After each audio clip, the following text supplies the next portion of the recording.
बिस्मिल्लाहिर्रहमानिर्रहीम। अस्सलाम वालेकुम रहमतुल्लाहि व बरकातुहू। ये कहानी एक ऐसी औरत की है जिसने दुख, ताने और आंसुओं के बावजूद अल्लाह से अपना रिश्ता कभी कमजोर नहीं होने दी। फातिमा की शादी एक शरीफ मगर सादा मिजाज इंसान आरिफ से हुई। निकाह के वक्त सब खुश थे, लेकिन शादी के कुछ साल बाद एक सवाल ने उसके सुकून को छीन लिया। अभी तक औलाद क्यों नहीं? साल गुजर गए, दुआएं हुई, दवाएं हुई, लेकिन हर बार मायूसी ही मिली। ससुराल वालों की बात आहिस्ता आहिस्ता जख्म बन गई। शायद इसमें ही कमी है, हमारे बेटे की किस्मत खराब हो गई। या अल्लाह, अगर तूने मुझे माँ नहीं बनाया तो मुझे सब्र वाली बना दे। आरिफ अपनी बीवी के साथ था, मगर माँ का दबाव बढ़ता गया। एक दिन वह बात कही गई जिसने फातिमा की रूह तक पर हिला दिया। दूसरी शादी कर ली। इस दिन फातिमा ने शोर नहीं मचाया, बहस नहीं की, बस खामोशी से वज़ू किया और 2 रकात नफल अदा की। उसने कहा,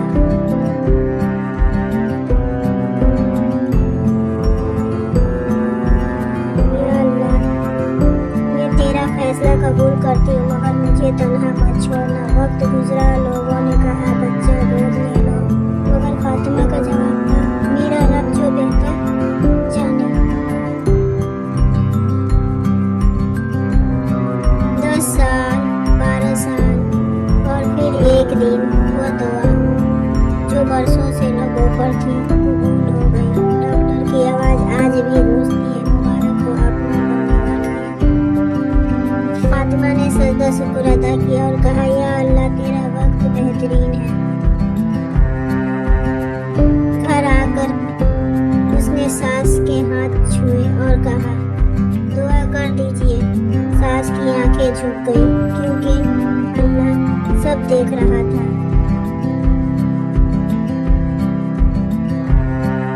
आज वही लोग जो ताने देते थे खामोश थे, और फातिमा की आंखों में सब्र शुक्र था, गरूर नहीं।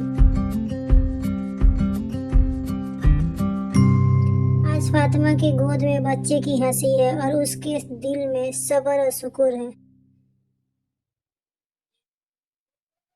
अगर अल्लाह पर कामिल यकीन हो तो नामुमकिन भी मुमकिन हो जाता है, क्योंकि अल्लाह का फैसला हमारी सोच से कई बड़ा होता है।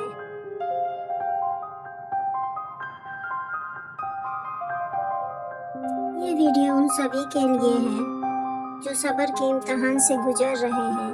अगर आप भी किसी दुआ के इंतजार में हैं तो ये कहानी आपके दिल को सुकून देगी। वीडियो को आखिर तक देखें और किसी आजमाइश में मुब्तला शख्स के साथ जरूर शेयर करें।